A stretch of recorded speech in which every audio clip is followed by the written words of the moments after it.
죄짐 맡은 우리 구주 어찌 좋은 친구인지 걱정 근심 모든 것을 고한 사람 복 받네. 주께 굳지 않는 고로 복을 얻지 못하네. 사람들이 주님 앞에 어찌 아니고 하나.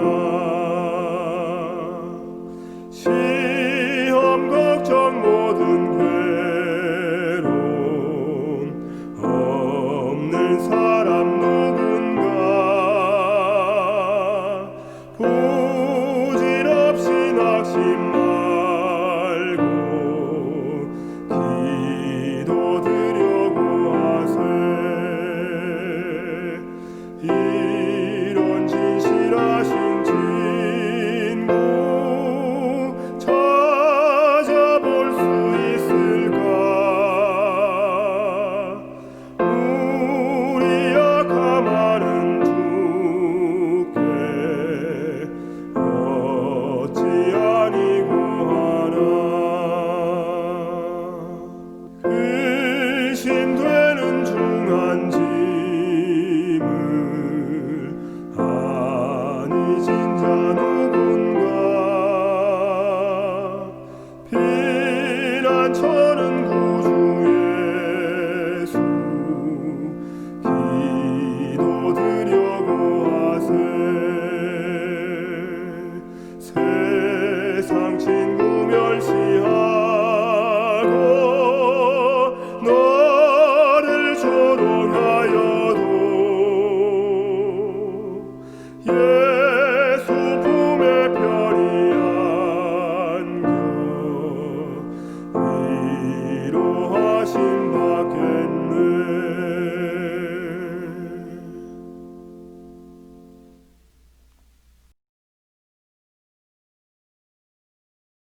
하늘에 계시는 하나님 아버지, 죄 많은 우리를 은혜의 십자가 앞으로 불러주셔서 잃어버린 영원한 생명을 되찾고 참된 안식을 선물로 주시니 감사의 예배를 드립니다. 이 시간 하나님께 나의 가장 우선순위를 드립니다. 이 시간 하나님께 나의 가장 좋은 것을 드립니다. 이 시간 무엇보다도 하나님께 회개하는 심령으로 변화된 내 자신의 삶을 드리오니 하나님 이 예배를 받아 주시옵소서. 약속하신 성령님의 충만한 임재를 통하여 우리가 올바른 믿음 가지고 걸어가야 할 사명의 길을 말씀으로 보여 주시옵소서. 예수 그리스도의 이름으로 기도드립니다. 아멘.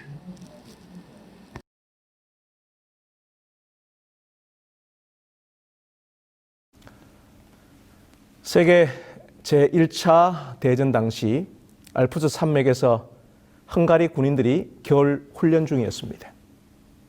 그중 한 부대가 눈보라에 고립되어 동굴 속으로 피신을 했습니다. 절망 속에 있던 이들은 한 부대원이 짐 속에서 지도를 찾아내면서 희망을 갖기 시작했고 위기 속에서 그 지도를 보며 캠프로 무사히 귀환했습니다.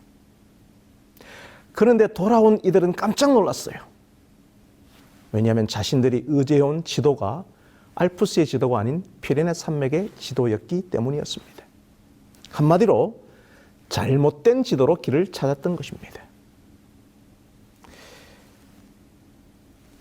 안녕하십니까? 헌금 앞에 성도 여러분. 저는 대구 국제교회를 섬기고 있는 김동섭이라고 합니다. 다들 제 이름도 그리고 이 경상도 억양도 또 교회 이름도 생소하실 텐데요. 이렇게 비대면 시대에 온라인으로 만나니 더 생소하고 어색합니다. 온라인상이라 자세한 소개는 어렵지만 간단히 소개하자면 대구 국제교회는 원래 36 영어학원 교회였는데 학원을 평원하면서 현재 한국 내에 이주민 250만 명을 섬기고 향후 2050년에 이주민 1000만 명 시대를 준비하고자 재개척한 교회입니다. 먼저 이 코로나라는 단어로 수렴되는 아주 매우 특별한 한 해를 우리 마무리하는 시간인 호남 평신도 학교에 부족한 제가 쓰임받게 되어 그 책임감의 무게가 매우 무겁습니다. 그렇습니다. 지금은 코로나 바이러스로 인해 불확실성이 증가된 미증유의 위기의 때이죠. 그래서 우리는 이 위기를 극복하기 위하여 특별한 집회를 열고 정확한 정보로 가득 찬 진짜 지도를 놓고 우리 재림교회가 살아갈 길과 갈 길에 대하여 머리를 맞대야 할 텐데 지혜와 경험이 일천한 제가 서두에 말씀드린 대로 제가 준비하고 찾아내는 것은 이 잘못된 지도일지 모르겠습니다.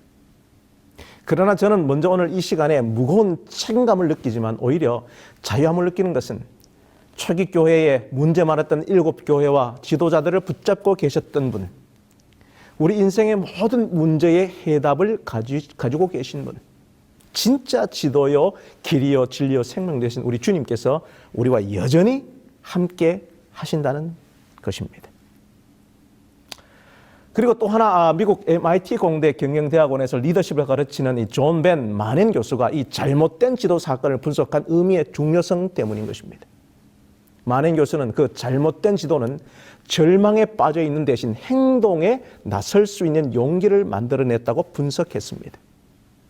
존경하는 성도 여러분, 아무쪼록 지금의 모든 환경과 상황이 아주 생소하고 또 제가 준비한 것이 이 잘못된 지도 같지만 이 특별한 은혜의 시간을 통하여 더 이상 남 탓하며 서로 비난하며 서로 싸우며 절망으로 주저앉아 있지 말고 하나님의 긍휼하신 손길이 우리 모두에게 임하여 행동에 나설 수 있는 용기를 얻으시기를 간절히 소망하면서 먼저 인사의 말씀을 드립니다. 자, 이번 우리 시간에 우리가 살펴볼 말씀은 요나서입니다. 왜 요나서를 선택했는가 하면 첫 번째 이유는 당시 이 아수르의 상황이 현재 코로나19의 상황과 올해 유례없는 장마와 또 태풍 등의 자연재해 현상이 우리의 현실과 매우 닮아 있다는 점입니다. BC 765년에서 759년에 아수르는 이 두 번의 큰 역병이 있어서 많은 사람들이 죽었고요. BC 763년 6월 15일에는 이 일식 현상이 나타나 백성들은 공포와 두려움에 사로잡혔습니다. 그로 인하여 기근과 반란이 일어났어요. 그래서 많은 성경학자들은 이 아수르가 내외적으로 이 약해진 이 시기에 요나가 니느웨로 가서 하나님의 말씀을 선포했다고 주장하고 있습니다. 또한 이 요나서를 살펴보는 두 번째 이유는 이 해마다 욤키푸르, 즉 이 대속절이 되면 유대인들은 이 요나서를 읽었어요. 총 48구절로 이루어진 이 짧은 성경이지만 테슈바, 즉 이 회개하고 악에서 돌이켜서 하나님의 길로 나오는 것의 중요성을 아주 문학적으로 절묘하고 정교하게 구성되어 강조하고 있기 때문에 2020년 이 한 해를 마쳐가는 이 지금의 영적인 대속조일인 이 연말 기도주를 전후로 이 요나서를 통하여 주어지는 메시지를 함께 살펴보는 것이 시적절하다고 판단했기 때문입니다. 마지막 세 번째 이유는 이 요나서가 단순한 이 우화처럼 보여서 요나서의 아주 이적적인 요소들을 부정하고 전설이나 신화 등의 비유적인 해석을 시도하는 사람들이 있어요. 그래서 이 요나서를 좀 연구하려고 이 책을 찾아보면 대부분 이 어린이 동화책이 많습니다. 그러나 요나서는 열왕기하 14장 25절에 기록된 역사적 인물이었고요. 유대인들도 요세푸스 고대사를 보시면 요나서를 역사적인 책으로 생각했고요. 이 요나서에 대한 특히 예수님의 언급인 마태복음 12장 39절에서 40절 말씀과 누가복음 11장 29절 30절 말씀은 우리 주님께서 이 책을 역사적인 책으로 여기셨다는 것을 보여주고 있습니다. 그러므로 요나서는 이 큰 물고기가 그게 상어인지 고래인지가 중요한 이슈가 아니라 다윗과 골리앗 이야기 같은 이 호기심 가득한 어린 시절의 동심을 만족시켜주는 정도의 흥미 있는 이야기가 아니라 하나님께 실망한 이 시대, 또 은혜를 잃어버린 이 시대 교회에게, 또 자기 의에 빠져서 나만의 신앙에 자족하고 신실하다고 자부하는 이 시대 그리스도인들에게 이 요나서의 역사적인 사실을 통한 교훈과 요나서의 매우 독특한 열린 결말의 구조를 통하여 매우 중요한 질문을 우리에게 던지고 있기 때문에 저는 이번에 아픔이 길이 되려면이라는 총주제를 가지고 우리 시대가 직면하는 심각한 문제와 우리 재림교회의 선교와 각종 사역 등 우리 신앙 공동체의 이 구조적인 문제를 요나의 아픈 경험을 통하여 되돌이켜보고 그 해답을 함께 찾고자 하는 것입니다. 자, 아무쪼록 이 시간에 안다고 생각했지만 미처 몰랐던, 충분히 알지 못했던 요나서를 꼼꼼하게 읽어내는 작업을 통하여 호기심이라는 큰 물고기 속에, 이 물고기 뱃속에 갇혔던 그 요나를, 성경 비평학자들의 회의처럼 배 밑바닥에 깊이 잠든 요나를 되살려내어 요나서의 심오하고 역설적인 진리의 보화를 함께 캐내기를 간절히 바랍니다. 자, 먼저 이 요나서 1장 1절부터 3절까지 말씀을 보도록 하겠습니다. 여호와의 말씀이 아미떼의 아들 요나에게 임하니라. 이르시되 너는 일어나 저 큰 성읍 니느웨로 가서 그것을 쳐서 외치라. 그 악독이 네 앞에 상달하였음이니라 하시니라. 그러나 요나가 여호와의 낯을 피하려고 일어나 다시스로 도망하려 하여 욥바로 내려갔더니 마침 다시스로 가는 배를 만난지라. 여호와의 낯을 피하여 함께 다시스로 가려고 선가를 주고 배에 올랐더라. 자, 이제 이 요나서 1장을 풀어갈 아주 중요한 질문을 먼저 좀 드리겠습니다. 그것은 왜 선지자 요나는 도망하였는가 하는 것입니다. 하나님의 말씀을 받아서 선포할 책임을 가진 선지자가, 그것이 삶의 본질이요 기쁨의 근원인 선지자 요나가 왜 다시스로 가는 배에 올랐는가 하는 것입니다. 3절 말씀을 보시면 이 마침 다시스로 내려가는 배를 만난지라는 말씀을 얼핏 보면 우연히 다시스를 선택한 것처럼 보입니다. 하지만 사실은 의도적으로 다시스를 선택한 것입니다. 욥바로 무작정 내려갔다가 우연히 다시스 배를 탄 것이 아니라 3절 초반에 기록된 말씀을 보시면 처음부터 다시스로 도망하려 하여 욥바 항구로 내려갔고 마침 다시스로 가는 배를 만난 것입니다. 즉 요나는 니느웨 대신 다시스를 마음속에 이미 비교 대조하여 보고 선택한 것이죠. 자, 여러분, 욥바의 위치와 니느웨의 위치와 다시스의 위치를 이 지도를 통하여 좀 보시기 바랍니다. 자, 저는 이 니느웨와 다시스가 요나 시대의 이 대조적인 그 삶의 양식, 이 라이프 스타일을 나타낸다고 생각합니다.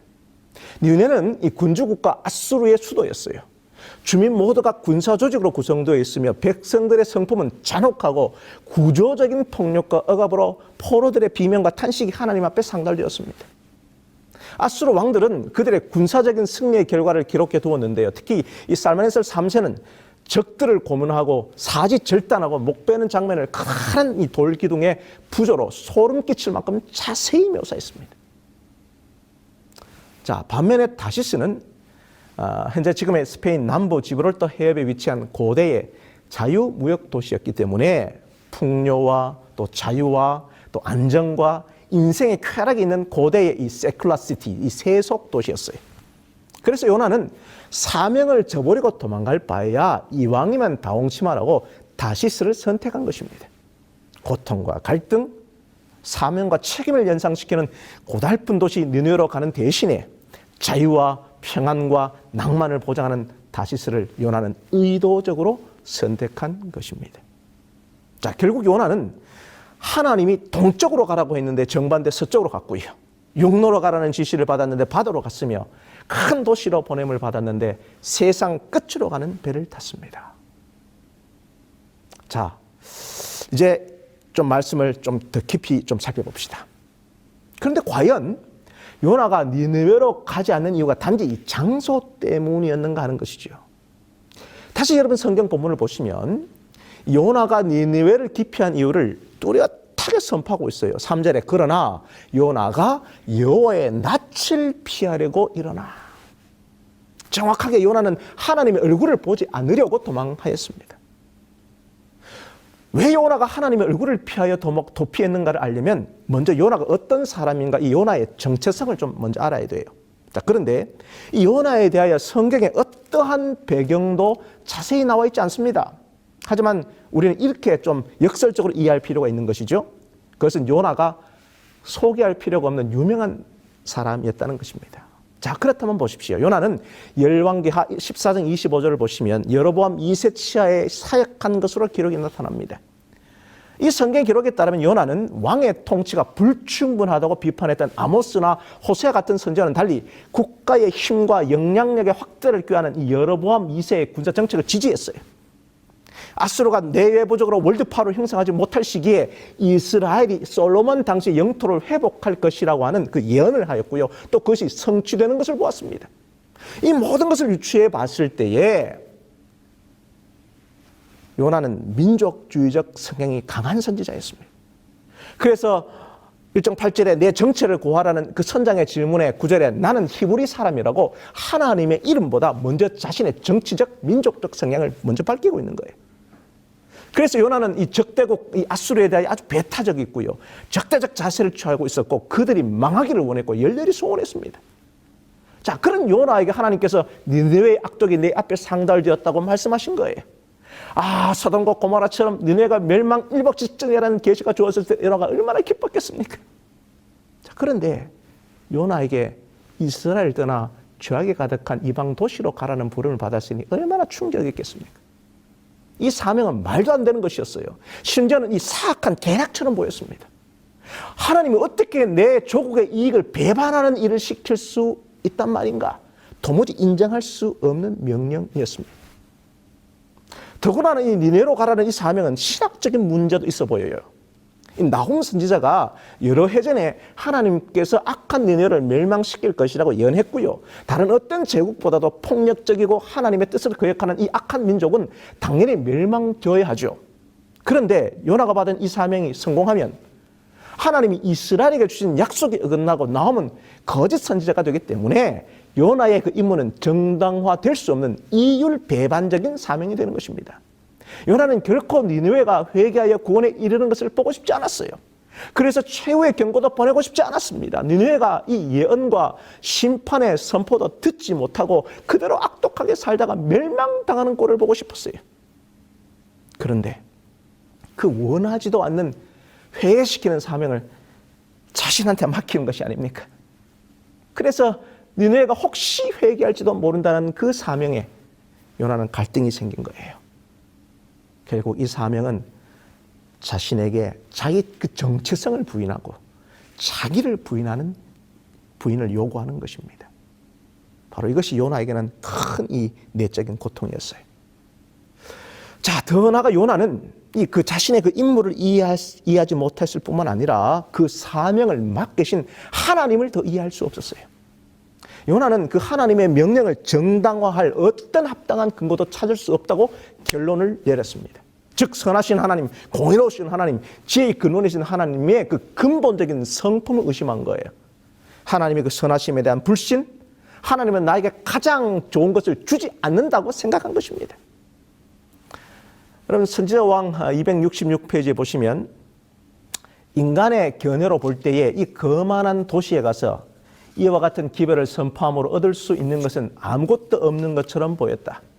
그 순간 그가 섬기는 하나님이 전지하시고 전능하신 분임을 잊었다라고 그랬어요. 최근 뉴욕의 리디머 처치에서 대도시 선교를 아주 적극적으로 하고 있는 팀 켈러 목사님이 쓴 방탕한 선지자 180페이지에 보시면 우리가 자신의 행동을 이해하고자 한다면 하나님께 짓는 모든 죄는 하나님이 우리의 유익에 나보다 더 관심을 갖고 계시고 그것에 대하여 우리가 더 잘 아시는 것을 믿지 않는데 근거한다는 사실을 알아야 한다라고 했어요. 자, 성도 여러분, 우리가 하나님을 절대적으로 신뢰하지 않는 이유가 무엇입니까? 그것은 하나님이 진짜로 우리를 위하시지 않는다고 생각하고 하나님께 전권을 내어드리면 내 인생이 비참하게 될 것이라고 생각하기 때문입니다. 자, 예를 들어서 에덴 동산에서 아담과 하와에게 내린 하나님의 그 첫 번째 명령인 창세기 2장 16절부터 17절 말씀을 자세히 분석해 보면 그 선악을 알게 하는 나무의 열매가 먹음직도 하고 보암직도 하고 탐스럽기도 하다는 설명은 있지만 그 열매를 먹는 일이 왜 잘못된지 전혀 설명이 없어요. 즉 요나처럼 아담과 하와도 하나님의 명령에 타당한 근거를 찾을 수 없기 때문에 언제나 나에게 가장 좋은 것을 주시는 하나님의 그 성품을 신뢰할 수 없었습니다. 그래서 그 열매를 먹은 것이죠. 여러분, 우리도 마찬가지입니다.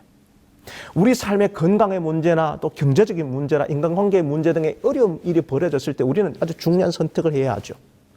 그때마다 우리는 하나님이 내 이 상황을 아실까? 나를 진정 사랑하신다면 왜 이렇게 나에게 고난을 주시는 것일까 하고 생각하면서 하나님의 성품을 우리는 의심하기 시작합니다. 그리고 우리 눈에 하나님의 역사나 또 하나님의 말씀이 보이지 않으면 하나님을 이해할 수 없으니 하나님을 믿을 이유가 없다고 판단하고 하나님의 명령보다 나의 판단과 결정을 우선시하죠. 내가 하나님께 순종하면 기회를 놓치고 말 거야. 나는 이번 기회를 잡아서 나는 행복해져야 돼. 이것이 자기 정당화죠. 그래서 저는 언제나 죄라고 하는 것은 언제나 하나님의 명예를 훼손하는 데서부터 시작된다는 것을 여러분 기억하셔야 됩니다. 여러분, 그러나 믿음의 조상 아브라함의 선택을 보세요.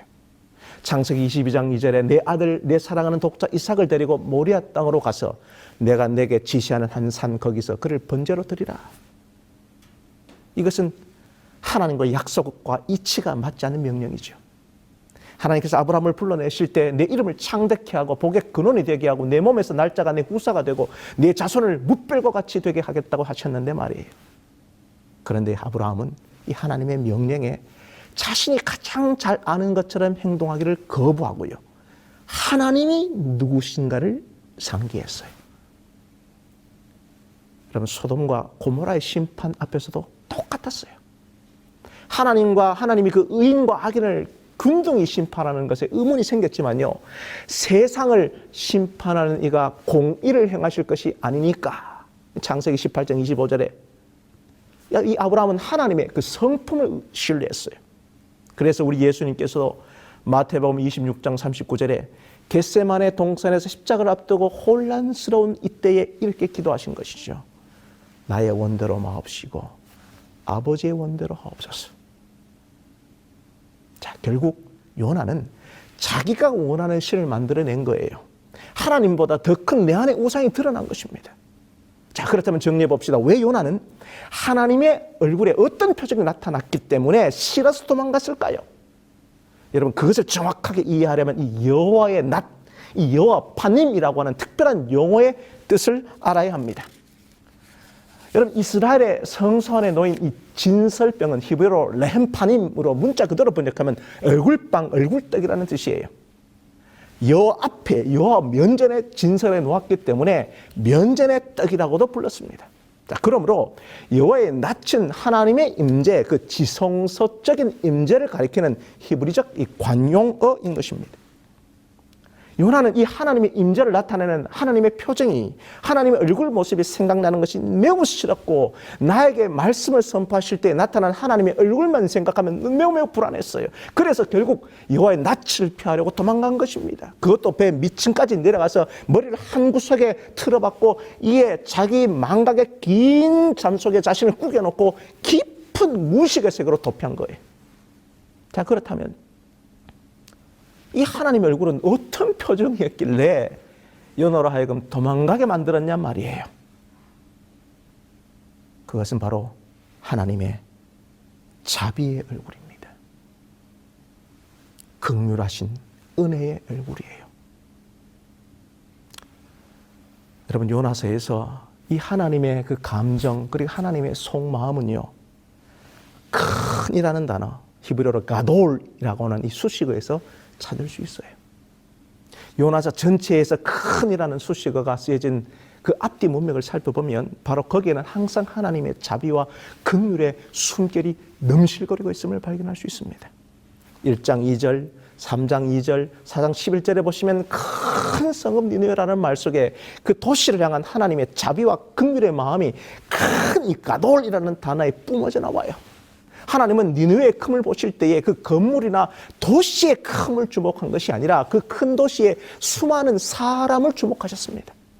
그 도시의 좌우를 분변치 못하는 12만 명의 사람들, 인간들의 죄 때문에 함께 멸망당하는 수많은 그 육축들이 있었어요.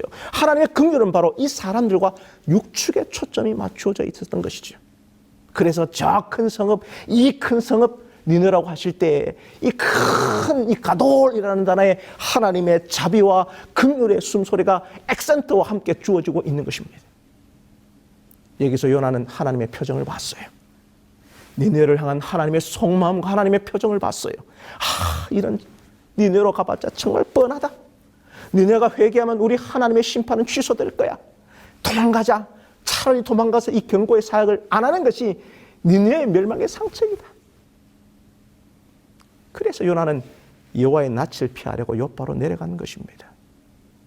자, 이제 우리는 이쯤에서 선지자가 요나가 왜 하나님의 낯을 피하여 도망갔는지를 좀 더 깊이 이해하는 중요한 열쇠를 하나를 좀 더 얻고자 합니다. 그것은 바로 누가복음 15장 탕자의 비유예요.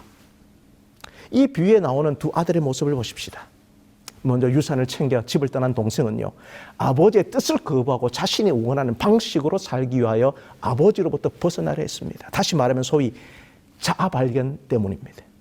또한 형은 집 안에 머물면서 아버지의 뜻에 순종했지만 자기가 상속받을 유산으로 자신이 동의하지 않는 이 일, 잔치를 동생을 위하여 잔치 베푸는 비용으로 아버지가 사용하자 분노를 쏟아냈어요. 바로 그 지점에서 큰 아들의 그 도덕적 순응은 아버지를 사랑해서 순종한 것이 아니라 아버지에게 감정적인 부채감을 안겨주어 아버지를 벗어나 결국 자기 자신이 원하는 대로 살려고 하는 것이 극명하게 드러납니다. 그러므로 두 아들 다 아버지의 사랑을 믿지 않았고 둘 다 아버지로부터 벗어날 길을 열심히 찾았던 것이에요. 작은 아들은 불순종함으로 벗어내려 했고요. 큰 아들은 순종함으로 벗어나려 했습니다. 작은 아들은 자기 애라는 방식을 통하여, 큰 아들은 자기 의라는 방식을 통하여 열심히 아버지로부터 도망가려고 했죠. 그래서 사도 바울은 로마서 1장에서 3장까지 이 두 가지 전략을 요약해 주고 있어요. 먼저 로마서 1장 29절에는 공공연히 하나님을 거부하는 모든 불의, 추악, 탐욕, 악이 가득한 자들에 대하여 기록하고 있습니다. 그리고 2장 17절과 18절 보시면 내가 율법을 의지하여 하나님을 자랑하며 율법의 교훈을 받아 하나님의 뜻을 알고 지극히 선한 것을 분간하며 하나님의 말씀을 따르려고 하는 사람들에 대해도 기록하고 있어요. 그러나 바울은 하나님을 떠나 우상을 숭배하고 부도덕한 이방인들과 성경을 믿는 도덕적인 유대인들의 삶을 모두 바라본 이후에 이런 요약과 결론을 맺습니다. 로마서 3장 10절에서 12절 말씀이에요. 기록한 바 의인은 없나니 하나도 없으니 깨닫는 자도 없고 하나님을 찾는 자도 없고 다 치우쳐 한 가지로 무익하게 되고 선을 행하는 자는 없나니 하나도 없도다. 세번역 성경에는 모두가 곁길로 빠졌다라고 번역합니다. 자, 이렇게 하나님을 피하여 달아나는 이 두 가지 방식, 그 두 가지 전략의 고전적인 사례가 바로 이 요나서입니다. 요나는 동생처럼 굴다가 나중에는 형처럼 행동하죠. 요나서 1장과 2장은 집을 떠나 회개하고 돌아온 탕자처럼 하나님의 명령에 불순종하고 하나님의 낯을 피하여 달아나는 요나를 보여주고, 또한 완전한 평행 구조로 절묘하게 대칭되어 있는 요나서 3장과 4장은 집 안에서 아버지의 마음을 잃어버리고 돌아온 동생에게 잔치를 베푼 것을 보고 화가 난 형처럼 요나는 하나님의 명령에 순종했지만 죄인들에게 자비와 긍휼을 베푸신 하나님께 발끈하여 독선적인 분노를 터뜨립니다. 그래서 본문 9절 요나가 자기 자신을 고백하는 소개하는 장면을 보시면 나는 히브리 사람이요 바다와 육지를 지신 하나님 아버지 여호와를 경외하는 자로다. 자, 여기서 요나는 이방인들보다 더 완악한 얼굴을 하고 있는 거예요. 당신이 누구냐는 그 질문에 히브리 사람임을 먼저 밝힌 뒤에 자기 사명인 하나님을 경외하는, 하나님을 섬기는 자라고 말합니다. 하나님 주신 사명보다 민족이 먼저였어요. 요나는 의도적으로 회개하는 이방인들과 회개하지 않는 요나를 대조시켜주고 있습니다. 바로 니느웨를 향한 요나의 얼굴은 어떤 얼굴입니까? 차갑게 응어리진 원한의 얼굴이에요. 심판과 멸망을 보고야 말겠다는 냉혹한 얼굴이에요. 사랑보다는 공의에 집착한 얼굴입니다. 성도 여러분, 오늘날 이 시대의 요나들은 누구입니까? 이 시대의 요나는 나 자신이죠. 가장 근원적이고도 우상 숭배적인 불신의 문제는 나한테 있는 거죠. 니네로 가라는 분명한 하나님의 말씀에도 불구하고 요나가 정반대 방향으로 가게 된 이유가 무엇입니까? 하나님의 명령이 자신의 신학적 기준에 맞지 않았기 때문인 거죠. 자신의 임무도 또 그 임무를 맡기신 하나님도 이해할 수 없고, 하나님의 명령에 내가 납득할 만한 타당한 근거도 찾을 수 없다면 거기서 순종할 수 없다고 결론을 내리는 것은 결국 하나님보다 자기 자신을 신뢰하는 것입니다. 이런 불신의 양상이 탕자처럼 적극적인 악의 선택이 아니라 오히려 집 안에 있었던 형처럼 대단히 도덕적이고 종교적인 사람이 되는 것으로도 나타날 수 있다는 점을 우리 모두는 깨달아야 하는 것이죠. 자신의 공로를 통하여 하나님을 통제하려고 했던 바로 내가 요나였음을 여러분 고백해야 합니다.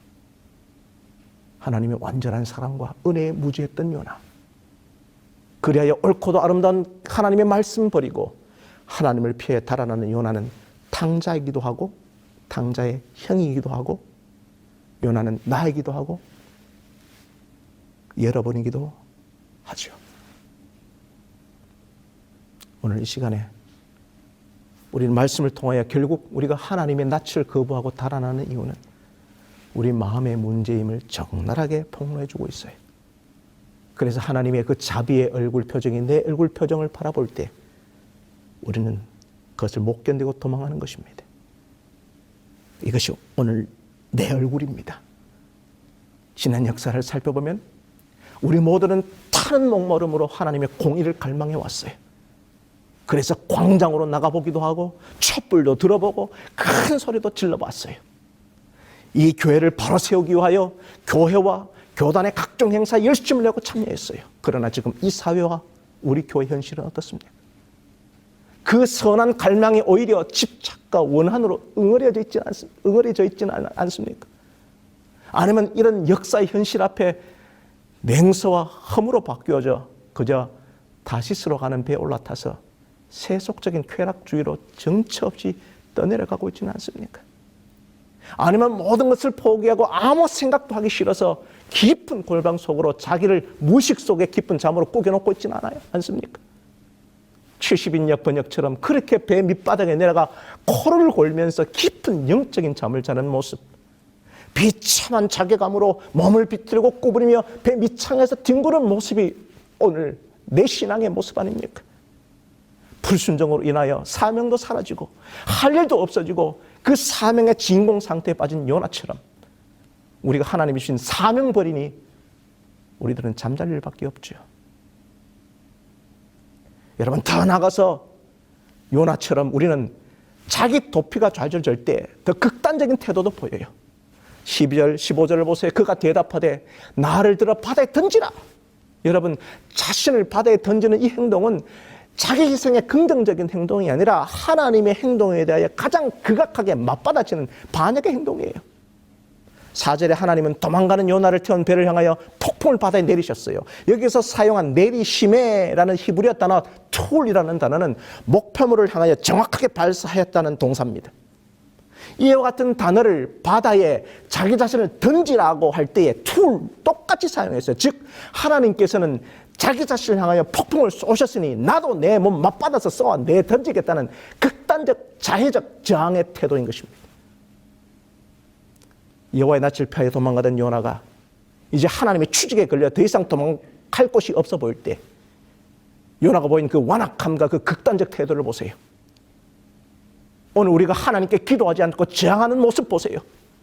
하나님의 낯을 피하여 더 굳어진 얼굴로 바다에 내던져지기를 구하는 이 요나를 보세요. 머릿속의 신앙 고백은 온전하나 삶에서 하나님께 저항하는 육에 속한 그리스도인의 전형적인 표본 아닙니까? 이게 바로 우리 자신의 모습이에요. 입술만 그리스도인, 명목상 그리스도인, 교회 의자만 대표고 앉아있는 벤치워머입니다. 관념은 있으나 실제적인 기도와 헌신이 없는 죽은 그리스도인들이죠. 그래서 오히려 우리 교회 안에 무신론이 너무너무 가득해요. 교회 안에 하나님이 없어요. 하나님의 성령이 떠나가고 있습니다. 심지어 더 나아가서 자신의 욕구를 절대화해서 하나님이 그 욕구를 충족시켜주지 않으면 그 하나님께 저항하겠다는 그 자기 우상에 빠진 반역성의 교환에 팽배합니다. 성도 여러분, 자기 자신의 욕구 충족이 안 되었을 때에 굳어지는 강팍한 자기 얼굴을 한번 보세요. 이 시간에 이방인 선장이나 니느웨 왕보다도 하나님에 대한 두려움이 사라져버린 나 자신의 그 내면의 황폐함을 직면하세요.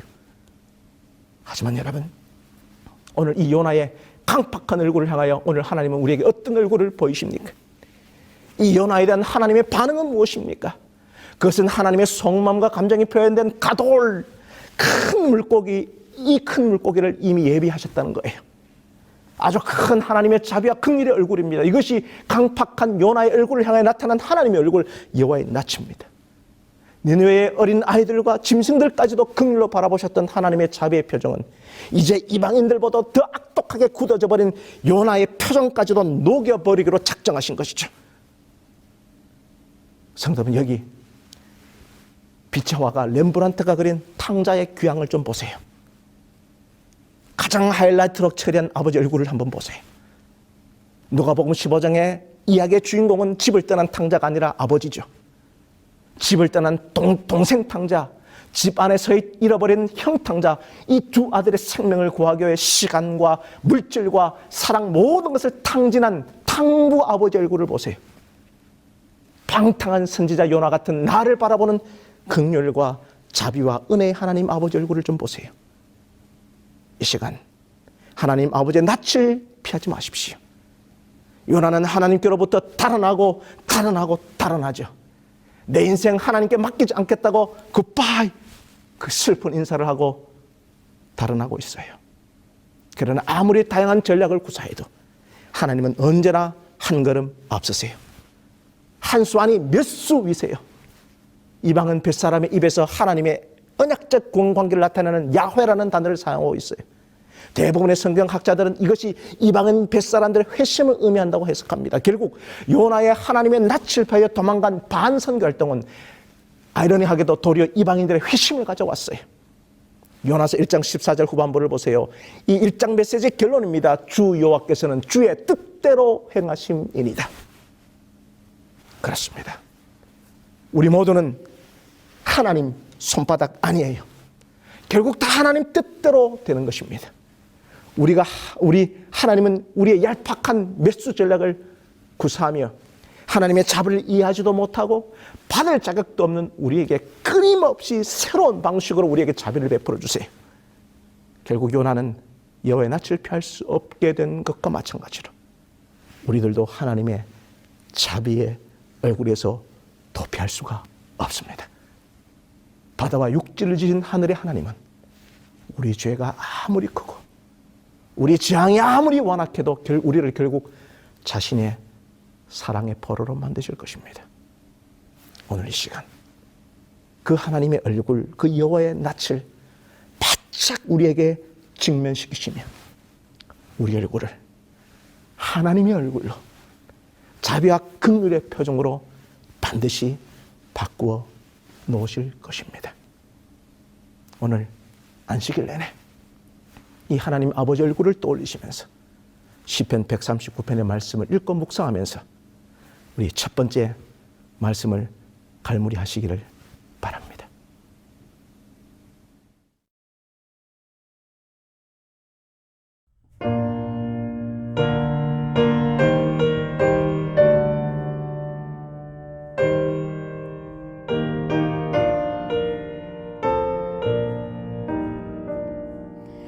너희심 걱정 말아라 주 너희 지키리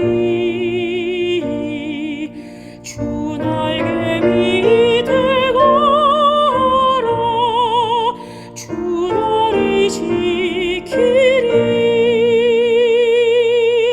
주 너희 지키리 아무 때나 어디든지 주 너를 지키리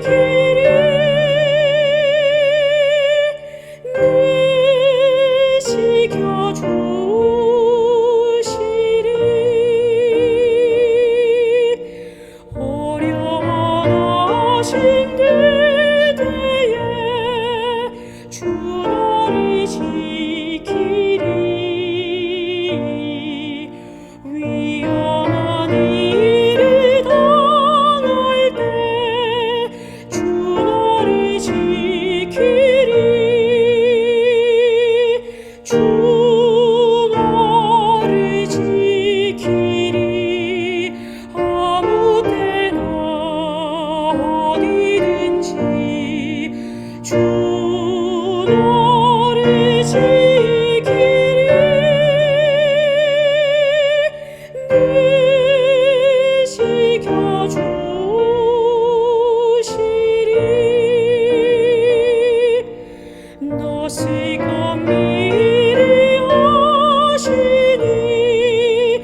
지키리 구하는 것을 주시며 주 너를 지키리 주 너를 지키리 아무 때나 어디든지 주 너를 지키리 늘 지켜주시리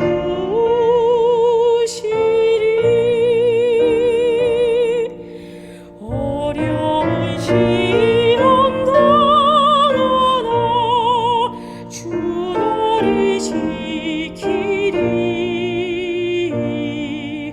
구주의 품에 걸어 주 너를 지키리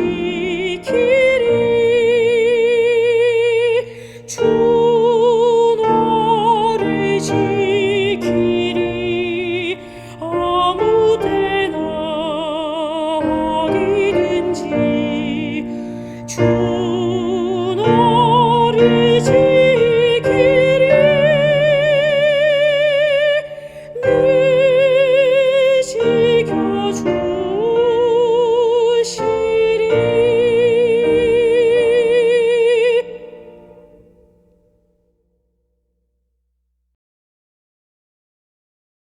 하나님 아버지, 코로나 바이러스로 인하여 영적 침체로 인하여 앞이 보이지 않는 가도 끝이 없는 광야길을 피하여 하나님 아버지가 주신 십자가의 소명과 사명을 뒤로하고 다시스로 가는 배에 올라탔던 요나 같은 우리를 용서하여 주시옵소서. 지금까지 삶의 걸음걸음 그 순간순간이 은혜 아니면 살아갈 수 없는 전적인 하나님의 은혜임을 깨닫게 하시고 고백하게 하여 주시옵소서. 해 아래 새 것이 없다고 말씀하셨지만 이 새해를 맞이하는 부끄러운 종들에게 이전 것은 지나갔으니 새 것이 되었다고 말씀하여 주옵소서. 특별히 하나님 아버지의 긍휼의 얼굴을, 자비의 얼굴을, 은혜의 얼굴을 다시 비춰주시어 내 안에 여전히 자리 잡고 있는 완고한 자의 우상을 무너뜨려 주시고 이웃들의 고통과 구원에 관심 없었던 나의 완악한 마음과 얼굴을 녹여 주시옵소서. 그리고 이 아픔과 상처와 실패가 새로운 길이 되게 하여 주시옵소서. 예수 그리스도의 이름으로 기도드립니다. 아멘.